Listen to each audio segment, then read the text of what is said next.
आप सभी का एक बार फिर से स्वागत है आपके अपने चैनल डार्क मैथ में। दोस्तों हम कर रहे हैं रेलवे के पीवाईक्यू। तो इस श्रृंखला को आगे बढ़ाते हुए आज देखते हैं सेट संख्या 5। तो देरी न करते हुए पहला प्रश्न लेते हैं। आप सभी से दोस्तों मेरा एक रिक्वेस्ट है, वीडियो को आपको शुरू से लेकर अंत तक देखना है, ठीक है। तो स्टार्ट करते हैं बेटा वीडियो को। तो पहला प्रश्न लेते हैं। प्रश्न बेटा आपको स्क्रीन पर दिखाई देगा। तो पहला प्रश्न कुछ इस प्रकार से दिया है। मिश्रण में रेत के साथ बजरी का अनुपात 17:8 है, जबकि बजरी और सीमेंट का अनुपात 6:17 है। मिश्रण में रेत के साथ सीमेंट का अनुपात ज्ञात करो। क्या होगा बेटा? ये प्रश्न पूछा गया था ALP 2018। देखिए बेटा इस सवाल को हम किस प्रकार से करेंगे। तो मैं यहाँ बेटा इसका सॉल्यूशन कराता हूँ और आपको बेस्ट अप्रोच भी बताऊंगा कि आप एग्जाम में करेंगे कैसे। तो ये बेटा पहले कह रहा है रेत और बजरी। रेत और बजरी का जो अनुपात दिया बेटा वो है आपका 17:8। आगे कह रहा है बजरी और सीमेंट का अनुपात। बजरी और सीमेंट, बजरी और सीमेंट का जो अनुपात दिया बेटा वो दिया है 6:17। पूछा आपसे यह है कि रेत का अनुपात सीमेंट से क्या। बेटा इस डाटा को मैंने जैसे ही देखा तो मैं उससे पहले आपको एक कॉन्सेप्ट बता दूं। ध्यान देना, यदि मैं कहता हूं A/B बराबर, अगर मैंने दे दिया 1:2, फिर बेटा मैंने दे दिया B/C, और इसका मान मैंने आपको दे दिया 2:3।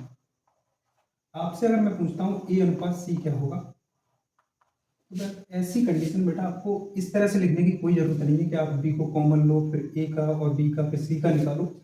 आप डायरेक्टली A और C निकाल सकते हैं। आप मेरा तरीका देखना बेटा। मैं ये कहना चाह रहा हूँ मुझे A और C चाहिए, A और C।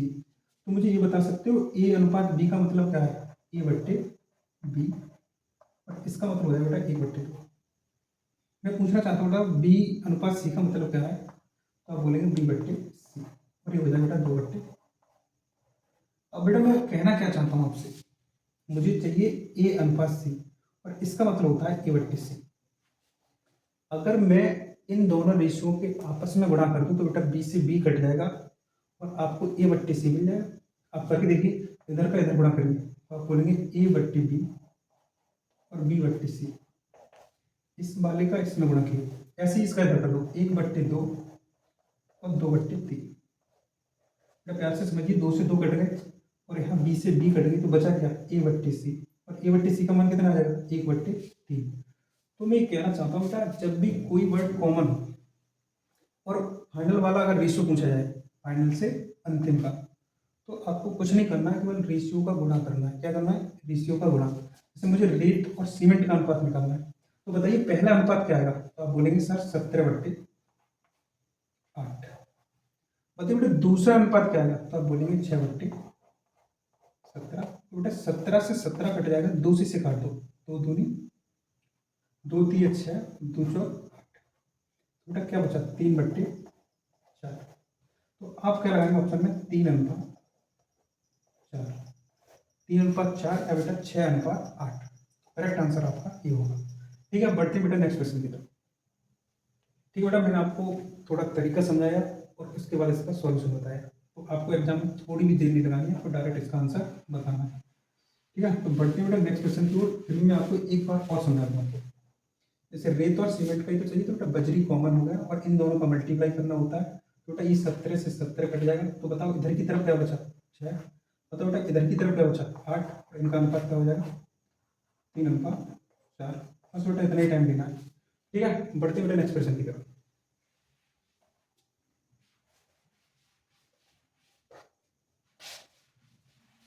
अगला प्रश्न देखिए बेटा, आपको स्क्रीन पर दिखाई देगा, कुछ इस प्रकार से दिया है। व्यंजन का मान ज्ञात करना है और व्यंजन कुछ इस प्रकार से, मैं आपको लिख के दिखाता हूँ। व्यंजन दिया बेटा 1+1/3 पुस्तक 1+1/4 1+1/5, और यहाँ डॉट डॉट कर दिया है और आगे लिखा बेटा 1+1/2 1/n-1। कहना चाह रहा है अगर हम इसको हल करें तो हमारा फाइनल आंसर क्या आएगा। तो बेटा ऐसे सवालों को हल करने में बेटा बहुत ही बेस्ट अप्रोच होता है। पहले मैं आपको समझाता हूँ। आप यहाँ पर 1 मार्क देना, 3 का गुणा यहाँ करना, 1 का यहाँ करना, तो 3 और 1 4 हो जाएगा और नीचे बेटा 3 ही आएगा। तो जो प्रक्रिया मैंने यहाँ की 3 एकम 3, 4 3 यहाँ आएगा, 1 आएगा तो 4 आएगा। ऐसे बेटा यहाँ 4 एकम 4 और 1 5, तो 5/4। ऐसे बेटा आगे करोगे 5 एकम 5 और 1 6, 6/5 और डॉट डॉट ऐसे कर देना। इनके बीच कोई चिन्ह नहीं है तो बेटा गुणा लगा दो, यहाँ पर भी गुणा। इस n-1 का इधर गुणा करो तो n-1 और प्लस का 1 उधर है, नीचे बेटा n-1 1 से 1 कट जाएगा तो आपका यहाँ n/n-1 होना चाहिए। अब थोड़ा सा इमेजिनेशन कीजिए कि आप यहाँ पर नंबर कैसे काट रहे हैं। तो आप बोलोगे सर नंबर ऐसे कट रहे हैं, ऐसे सारे नंबर कटेंगे, तो बेटा ये नंबर कट जाएंगे ऐसे। मुझे बताओ बेटा यहाँ क्या बचा, तो आप बोलेंगे 1/3। बेटा उधर क्या बचा, तो आप बोलेंगे n/1 और ऊपर का ऊपर गुणा नीचे का नीचे गुणा करें तो बेटा इस सवाल का आंसर आ जाएगा n/3। क्या आ जाएगा n/3। तो बेटा इस प्रश्न का करेक्ट आंसर होगा ऑप्शन नंबर ए। प्रश्न समझ आ गया होगा। बढ़ते बेटा नेक्स्ट प्रश्न की तरफ। चलिए बेटा देखते हैं क्वेश्चन नंबर 3।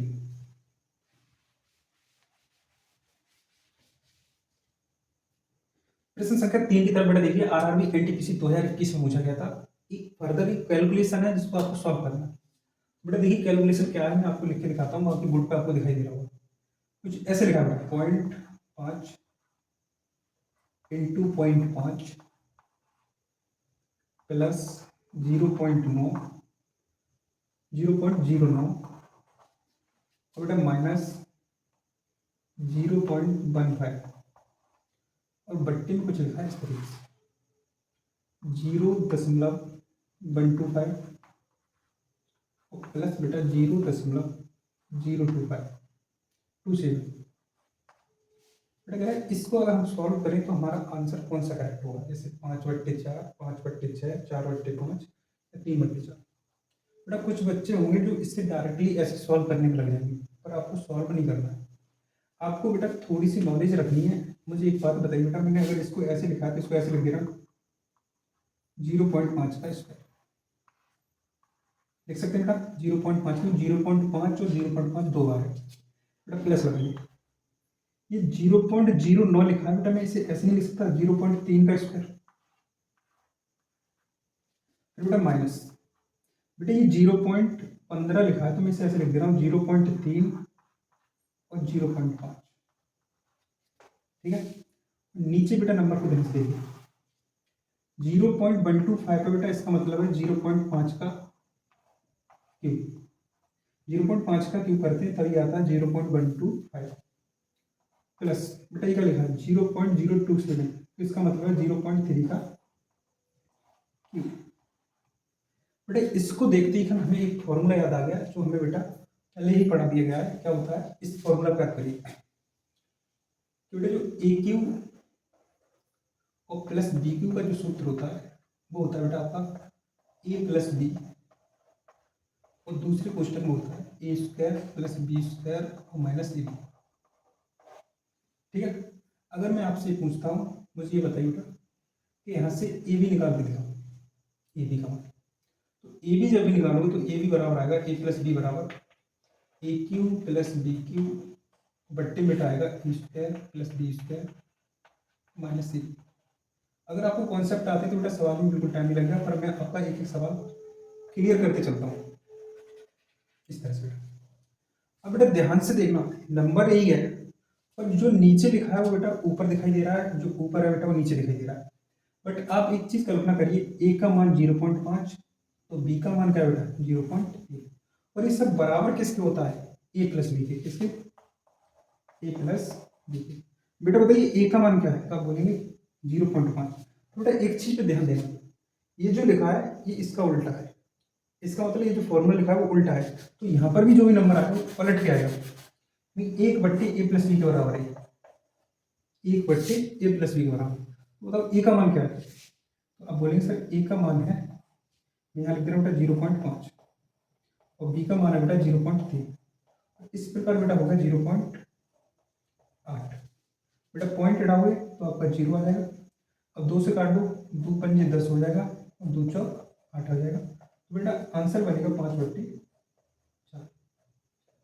मैंने बेटा एक एक बात आपको क्लियर की है कि ये फॉर्मूला बना कैसे। अगर आपको फॉर्मूला आता है तो बेटा आप इतना नहीं सोचोगे, आप सीधा ही कहोगे कि ये 0.5 और ये बेटा ये 0.5 और यहाँ से बेटा 0.3 मिलेगा, पर ये इसका उल्टा है इसलिए 0.8 हो जाएगा, और 0.8 हो जाएगा तो सीधा लिख दोगे 0.8, पॉइंट हटाओगे तो ऊपर 10, आंसर सीधा ही आएगा 5/4। फिलहाल बेटा मैं तो ये समझता हूँ आपको नहीं आता है, तो मैंने आपको पूरा डिटेल बताया, तो प्रश्न आपको समझ आएगा। वो बढ़ते बेटा नेक्स्ट क्वेश्चन की तरफ। चलिए बच्चों देखते हैं अगला प्रश्न। प्रश्न आपको समझ आ रहा है ठीक है। ये सारे प्रश्न बेटा प्रीवियस ईयर के। देखिए अगला प्रश्न, आपको बेटा जो भी एक्स्ट्रा लिखा जाता है नोट करके उन्हें बेटा अपने कॉपी पर लिख लिया करो, तो बेटा आपका एग्जाम जल्दी होने वाला है, तो आपको सब काम देगा ठीक है। चलिए बेटा प्रश्न देखते हैं 4। बेटा प्रश्न 4 को पहले तो ध्यान से पढ़िए, कुछ प्रश्न थोड़ा सा बड़ा है। एनटीपीसी 2020 का क्वेश्चन है। कह रहा बेटा किसी परीक्षा में 55% अभ्यर्थी अंग्रेजी में उत्तीर्ण हुए, 35% अभ्यर्थी गणित में उत्तीर्ण हुए और 20% अभ्यर्थी दोनों विषयों में उत्तीर्ण हुए।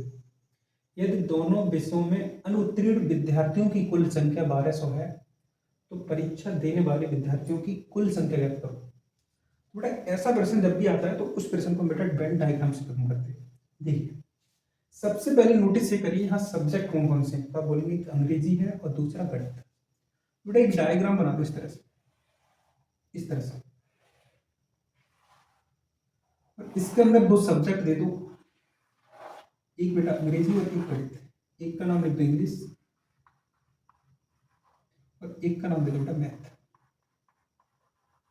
बेटा ये जो पूरा होता है उसे बोलते हैं 100% टोटल, इसको टोटल क्या बोलते हैं 100%। सवाल में क्या रहा बेटा 55% अभ्यर्थी अंग्रेजी में, 35% अभ्यर्थी गणित में और दोनों में 20%। बेटा जो दोनों का भाग होता है उसे हम यहाँ लिखते हैं, तो 20% तो बेटा आपका यहाँ आएगा, आपको यहाँ दिखाई नहीं देगा तो बेटा ये कॉमन पार्ट में यहाँ लिख दे रहा हूँ 20%। इस बीच वाले भाग में बेटा आपका 20 आ गया। ये आपका इंग्लिश का सेक्शन है और इंग्लिश में टोटल 55% है और बीच वाला 20 आ गया है, तो मुझे बताइए बेटा ये वाला कितना होगा। अब बोलेंगे 35। कितना होगा बेटा, ये वाला 35 होगा। मुझे बताइए मैथ में कितने परसेंट है, तो मैथ में बेटा हुए हैं 35% अभ्यर्थी मैथ में उत्तीर्ण हुए हैं। ये वाला सेक्शन बेटा 20 आ चुका है, तो ये बचेगा कितना, तो आप बोलेंगे 15। इस प्रकार मैं कह सकता हूं कुल पास हुए विद्यार्थी कितने, कुल पास, कुल पास कह दो बेटा, कुल उत्तीर्ण कह दो, उत्तीर्ण। बेटा कुल जो उत्तीर्ण हुए हैं वो केवल डायग्राम के अंदर वाले हैं, तो 35 और 20 बेटा आपका कितना हो गया 55, और 55 बेटा 15 और जोड़ दो तो आपका टोटल कितना हो गया 55 15 बेटा 70। ठीक है 55 में आप 15 जोड़ देंगे तो बेटा आपका टोटल कितना हो गया,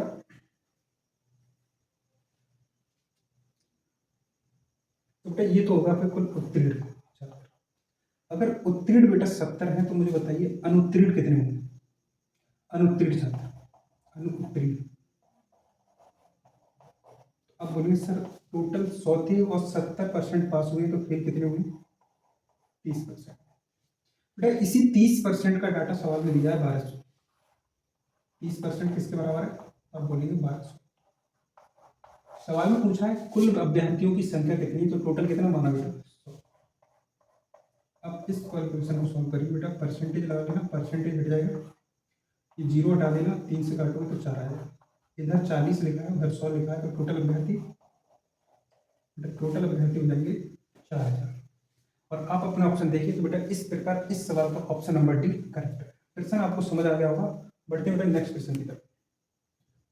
चलिए बेटा देखते हैं क्वेश्चन नंबर 5। क्वेश्चन आपको समझ आ गया होगा, बढ़ते हैं बेटा। जब भी प्रश्न सॉल्व किया करो या कोई प्रैक्टिस कराता है तो आप पेन और कॉपी लेकर बैठा करो। चलिए देखते हैं बेटा अगला प्रश्न। अगला प्रश्न बेटा ये ट्रिग्नोमेट्री से पूछा है, तो बेटा मैं इसको आपको समझाऊं। प्रश्न में पूछा है find the value of tan 15 plus cot 15, यानी कि tan 15 प्लस cot 15। बेटा मैं इस प्रश्न की अगर बात करूं तो उन बच्चों के लिए बेटा ये बिल्कुल ही हार्ड नहीं है जिन्हें इनकी वैल्यू पता है, और जिन बच्चों को बेटा इसका मान नहीं पता है तो उनका ये प्रश्न छूट ही जाता है एग्जाम में। तो बेटा मैं कुछ मान लिखा दे रहा हूँ, उसके बाद क्वेश्चन करा दूंगा। लिख लो कुछ वैल्यू इंपोर्टेंट, कुछ इंपोर्टेंट वैल्यू अपनी कॉपी पर नोट कर लेना। जैसे मान लो 10 15, कॉट 15, मान लो साइन 15, कॉस 15। बेटा ये सारे मान आपको अपनी कॉपी पे लिखने। 10 15 का मान होता है बेटा 2 माइनस रूट 3। जो बेटा 10 15 का मान होता है वही मान होता है बेटा कॉट 75 का। ये ध्यान रखना बेटा, अगर आप 10 15 का याद कर सकते हैं तो आप उसे कॉट 75 का भी बना सकते हैं। बेटा कॉट 15 का जो मान होता है वो होता है 2 प्लस रूट 3, 2 प्लस रूट 3। जो कॉट 15 का होता है वो बेटा 10 75 का होता है। बहुत ही इंपॉर्टेंट वैल्यू है बेटा, इनको याद रखोगे तो एग्जाम में क्वेश्चन नहीं छूटेगा। बेटा साइन 15 की बात करें तो इसका मान होता है अंडर 3 माइनस 1 बट्टे 2 रूट 3, 2 रूट 2, 2 रूट 2 लिखा बेटा। साइन 15 का जो मान होता है वही बेटा कॉस 75 का मान होता है। ये वैल्यू आपको याद रखनी बेटा, साइन 15 तो कॉस 75। बेटा कॉस 15 का जो मान होता है वो होता है अंडर 3 प्लस 1 और बट्टे बेटा 2 रूट 3। तो यही मान बेटा होता है आपका साइन 75 का। अगर नीचे ना दिखाई दे रहा हो तो बेटा मैंने बोला है साथ साथ लिखना। तो बेटा मैंने कुछ आपको 4 रिजल्ट दिए, उनसे आपके 8 रिजल्ट हो गए। साइन 15 2 रूट 3 माइनस 1, तो बेटा कॉस कॉट 75 हो जाएगा।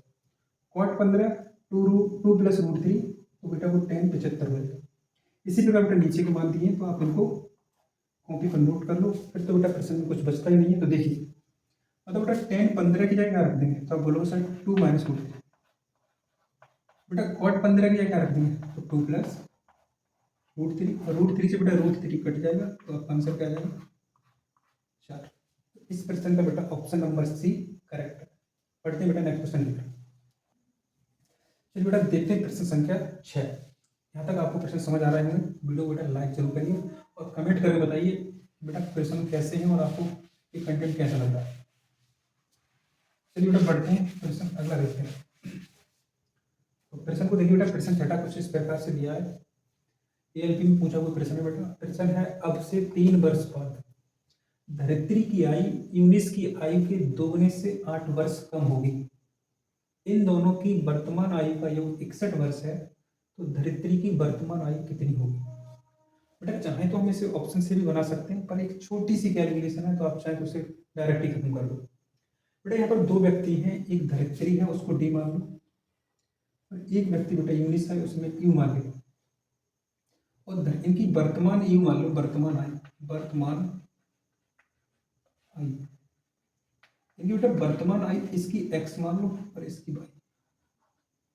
ठीक है, चाहो तो आप ऑप्शन से बना सकते हो, बट मैं कह रहा हूँ बेटा इसको डायरेक्टली खत्म कर सकते, छोटी सी कैलकुलेशन। सवाल में कह रहा है इन दोनों की आयु का योग है हमारे पास एक्स प्लस वाई बराबर 61 वर्ष, यानी इन दोनों को जोड़े तो बेटा ये 61 वर्ष के हैं। अब क्वेश्चन के अनुसार हम देखें तो प्रश्न कह रहा है कि अब से 3 वर्ष बाद अगर मान लो कोई व्यक्ति आज एक्स का है तो बताओ बेटा 3 साल बाद कितना हो जाएगा? तो एक्स प्लस 3, और जब ये बेटा ये 3 साल बढ़ेगा तो ये भी बढ़ेगा। तो सवाल में कह रहा है अब से 3 वर्ष बाद धरित्री की आयु, धरित्री की आयु कितनी हो जाएगी बेटा? तो धरित्री की आयु हो जाएगी बेटा एक्स प्लस 3, और जब बेटा धरित्री की आयु एक्स प्लस 3 होगी तो बताओ यूनिस की आयु कितनी होगी? Y plus 3। तो कह रहा है धरित्री की आयु यूनिस की आयु के दोगुना, तो बेटा इसकी आयु का कर दो दोगुना, दोगुना से 8 वर्ष कम है तो बेटा यहाँ पर 8 कम कर दो, और जैसे ये सब कम कर दो तो बेटा दोनों एज कैसी हो जाएंगी? बराबर। बेटा इसको आप सॉल्व कर लो, आपका उत्तर आ जाएगा। अब एक काम करिए, यहाँ से एक्स प्लस 3 बराबर 2y प्लस 6 हो जाएगा माइनस 8। तो बेटा इस कैलकुलेशन को लिखो तो एक्स प्लस 3 प्लस बराबर 2y और माइनस का 2 आएगा। ठीक है बेटा, मैं इसको इधर करा देता हूँ, एक्स को यहीं रखिए, 2y इधर लिया तो एक्स माइनस 2y, और बेटा ये प्लस का 3 है तो उधर जाएगा तो माइनस का हो जाएगा, तो माइनस का 5 हो जाएगा। तो बेटा आपके पास एक समीकरण है और एक समीकरण है। आपसे सवाल में केवल ये पूछा है, मुझे ये बताइए धरित्री की वर्तमान आयु क्या होगी, तो आपको बेटा एक्स निकालना है। क्या निकालना है? एक्स। तो एक्स ही का मान बताना है, तो आप एक काम करिए, डायरेक्ट ही एक्स निकालोगे। इस समीकरण में 2 से गुणा करके इसके साथ बेटा जोड़ दो, आपको उत्तर आ जाएगा। तो बेटा इसमें 2 से गुणा करिए तो हो जाएगा 2x, बाई में करोगे तो बेटा प्लस 2y, और बेटा 61 में 2 से गुणा करोगे तो आप होगा 2 1 कम 2 2 6 12, और बेटा अब जोड़ दो तो प्लस माइनस का कट जाएगा 2x और 1x बेटा 3x, बेटा वो माइनस का है और एक प्लस का है, तो बेटा माइनस ओवर हो तो बेटा घटा दिया जाएगा, घटा दो। 12 में से 5 के तो बेटा 7 बचे, और बेटा यहाँ बचेगा आपका 11। एक्स निकालोगे तो 3 से काट दो, 3 3 9 और 3 दिन 27, तो बताओ एक्स का मान क्या आ गया? 39 ही है। ठीक है, तो मैं कह सकता हूँ बेटा धरित्री वर्तमान में 39 साल की है। बाकी मैं आपसे एक बात और कह रहा हूँ बेटा, आप कोशिश करना इसे ऑप्शन से बनाने की। मैंने बेटा आपको एक ऐसा जनरली सॉल्यूशन दिया है जिससे बच्चे सब समझ सकते हैं, बट बेटा कभी कभी एग्जाम में ऐसे क्वेश्चन आ जाते हैं जिनको हम शॉर्टकट के चक्कर में अपना टाइम स्पेंड करते रहते हैं। इतनी देर में बेटा एक दो छोटी सी कैलकुलेशन करो, आपके सवाल का आंसर आ जाएगा, वो भी बेटा ऑथेंटिक। ठीक है, प्रश्न आपको समझ आ गया, तो बढ़ते बेटा नेक्स्ट प्रश्न की तरफ। चलिए बेटा देखते हैं अगला प्रश्न। प्रश्न दिया है 7वां, इसको साफ करते हैं थोड़ा।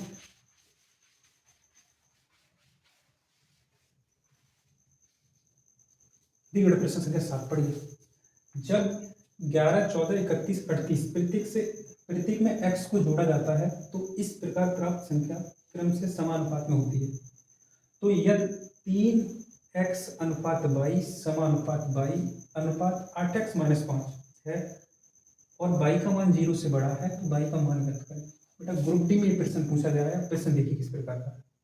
बेटा आपका इसका सॉल्यूशन देता हूँ, प्यार से देखिए। आप संख्या आपके पास है बेटा 11 14 31 और 38।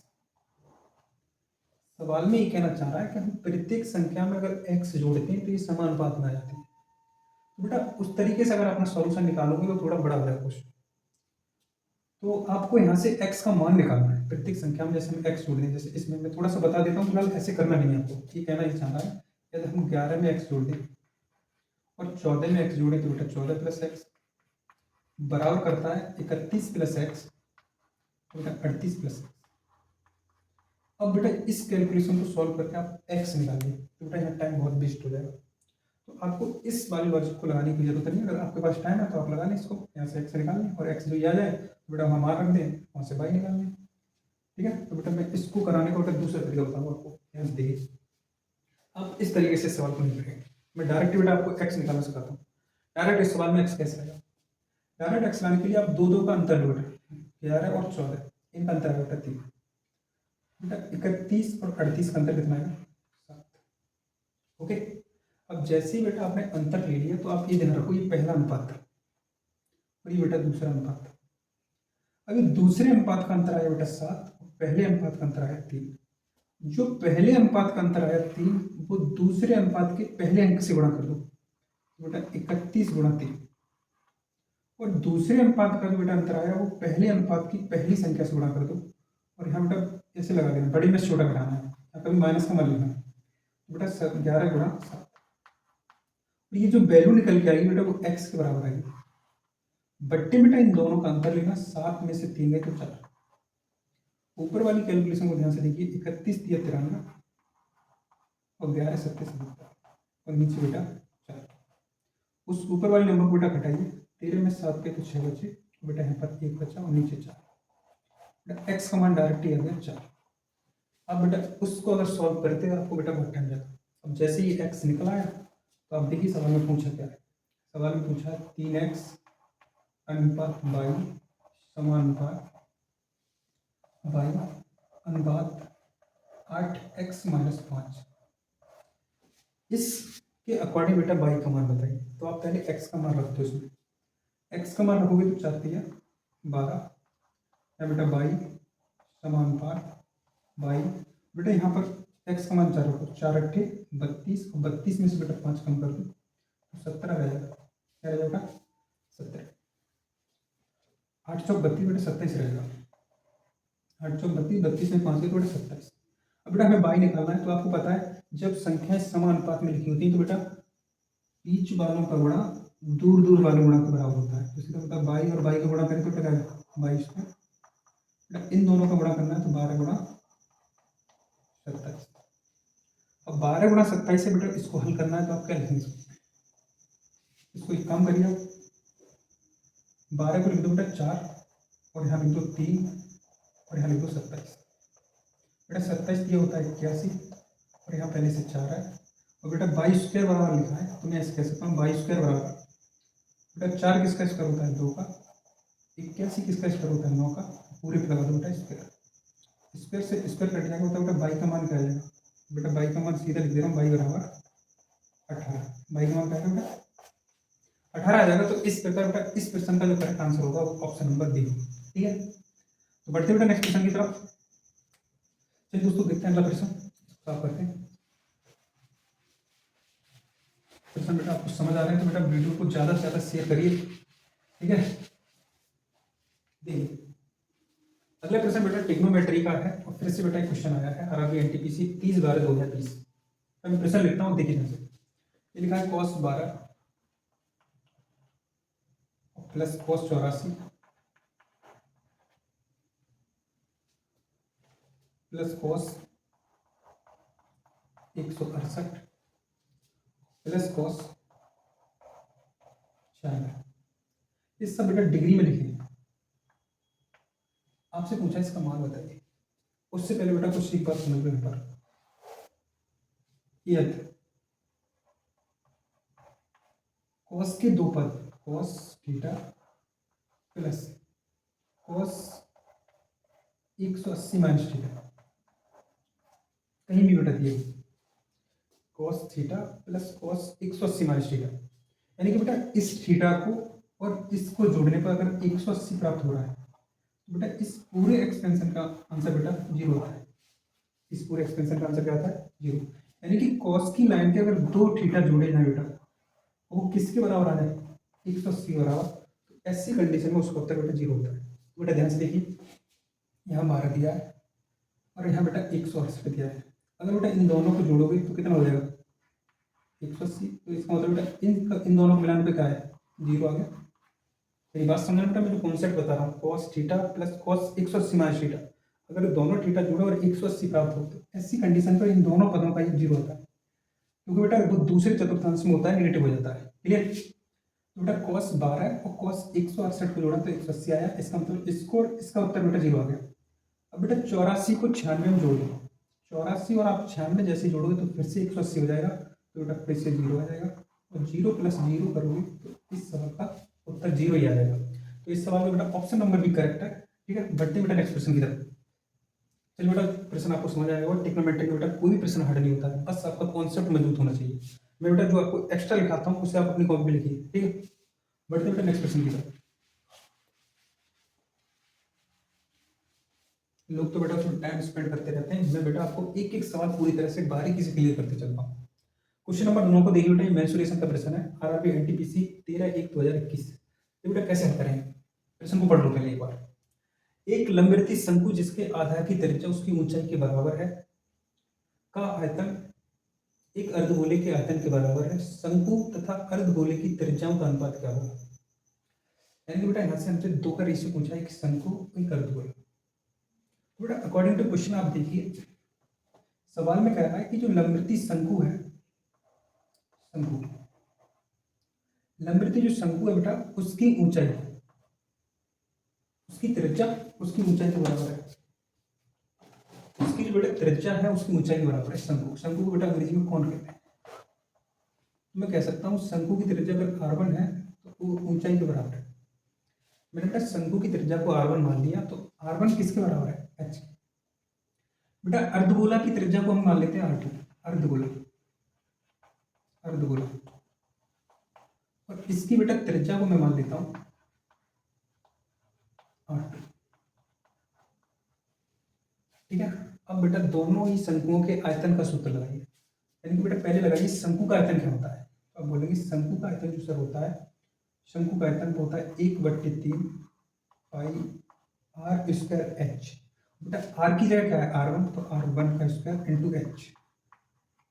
ये हो गया बेटा शंकु का आयतन, मैं यहाँ लिख भी दे रहा हूँ शंकु का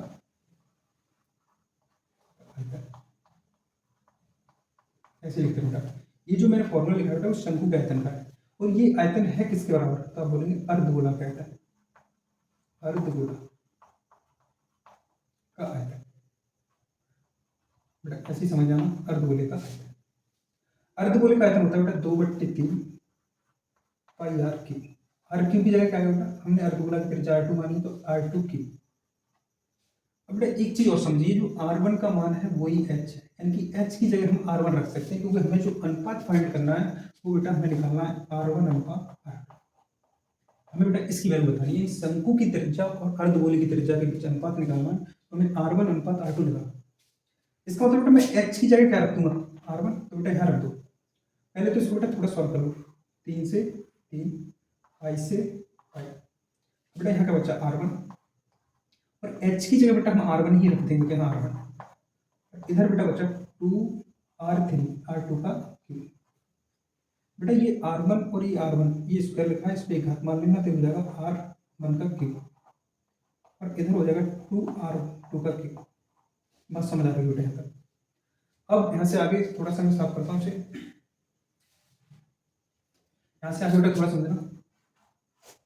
ये R1 का क्यूब है, ये 2R2 का क्यूब है, तो मैं इसे ऐसे लिख दे रहा हूँ बेटा, R1 का क्यूब बट्टे में R2 का क्यूब, R1 का क्यूब बट्टे R2 का क्यूब। तो बेटा ये वाला जो 2 है वो वही रह जाएगा, और इसके नीचे बेटा आप 1 मान लेना। अब सीधा आपको अनुपात ही निकालना है, तो आप ऐसे लिख दो R1 बट्टे R2 का होल क्यूब, पूरे पे होल क्यूब लगा दो, और यहाँ बेटा 2/1। यहाँ से बेटा क्यूब हटाना है, तो आप क्या लिख दोगे, इसको जैसे क्यूब हटाओगे तो ये होल क्यूब का रूट बन जाएगा इस तरह से 2, और इसके पीछे आ जाएगा बेटा 3, इसके पीछे आ जाएगा 3। और बेटा 1 का क्यूब रूट लेने से बेटा उस पर कोई फर्क नहीं पड़ेगा, तो वो उतना ही रहेगा। तो इस प्रकार इस सवाल का जो आंसर बन जाएगा वो होगा R1 अनुपात R2 का। बेटा ये बात अगर समझ नहीं आई तो बेटा फिर से समझो, मैं ये कहना चाह रहा हूँ R1 बट्टे R2 का होल क्यूब है। अब इस क्यूब को हटाएंगे तो उधर क्यूब रूट बनेगा बेटा, इस क्यूब को हटाएंगे तो उधर क्यूब रूट, तो ये वाला 3 है बेटा, इस रूट लग के इसके पीछे आ जाएगा, और 1 पे लगाने से बेटा कोई फर्क पड़ेगा नहीं। तो इस सवाल का जो आंसर बनेगा 3√2, और अनुपात में बेटा 1 आएगा, 3√2 अनुपात 1। तो आप ऑप्शन चेक कर सकते हैं, इस प्रकार इस सवाल का जो ऑप्शन बनेगा वो ऑप्शन 3 बेटा करेक्ट होगा। ठीक है, तो बेटा प्रश्न समझ आ गया होगा, बढ़ते हैं नेक्स्ट प्रश्न की तरफ। चलिए बेटा देखते हैं अगला प्रश्न। अगला प्रश्न क्वेश्चन नंबर 10।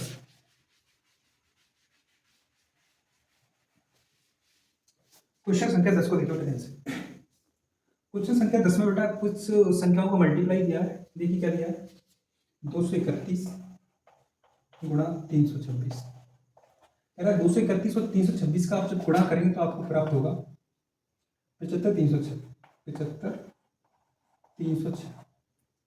सवाल में कह रहा है अगर हम 2.31 गुणा बेटा 0.326, यहाँ पॉइंट लगा बेटा, और यहाँ पॉइंट लगा, अगर इनका गुणा करें तो बेटा क्या आएगा। बड़ा सिंपल सवाल बेटा, मुझे बताइए बेटा जब दोनों संख्या में कोई दशमलव नहीं था तो उत्तर बेटा 11 था। इसका मतलब बेटा संख्या वो ही है, केवल दशमलव लग के आ गया, संख्या वो ही है, केवल बेटा दशमलव लग के आ गया, तो मेरा उत्तर भी बेटा वही आएगा। आप लिखो यहाँ पर 75306। बस आपको ये चेक करना है कि पहली संख्या में कितने अंक बाद दशमलव है, तो आप बोलेंगे 1 2। बताओ दूसरी संख्या में कितने के बाद है, 1 2 3, तो बेटा 3 यहाँ और 2 यहाँ, टोटल दशमलव के कितने अंक हो गए, तो आप बोलेंगे 5। तो उत्तर में कितने के बाद लग जाएगा, 1 2 3 4 5, तो बेटा हमारा उत्तर होगा 0.75306। चेक कर सकते हैं, इस पर बेटा option number A he correct है। ठीक है, बढ़ते बेटा नेक्स्ट क्वेश्चन की तरफ। ठीक बेटा, प्रश्न अब आपको लास्ट दिखाई दे रहा होगा, प्रश्न को आप पढ़िए बेटा ध्यान से, और इस प्रश्न का बेटा जवाब आपको कमेंट में देना। और बेटा आप पूरी वीडियो का एनालिसिस करके मुझे बताइए वीडियो आपको कैसी लगी, और कमेंट कर बताइए प्रश्नों का लेवल कैसा है। मैं आपसे बस एक ही रिक्वेस्ट करूंगा, आप वीडियो को बेटा ज़्यादा से ज़्यादा शेयर करिए। ठीक है, मिलते बेटा इसी वक्त कल। Thank you watching.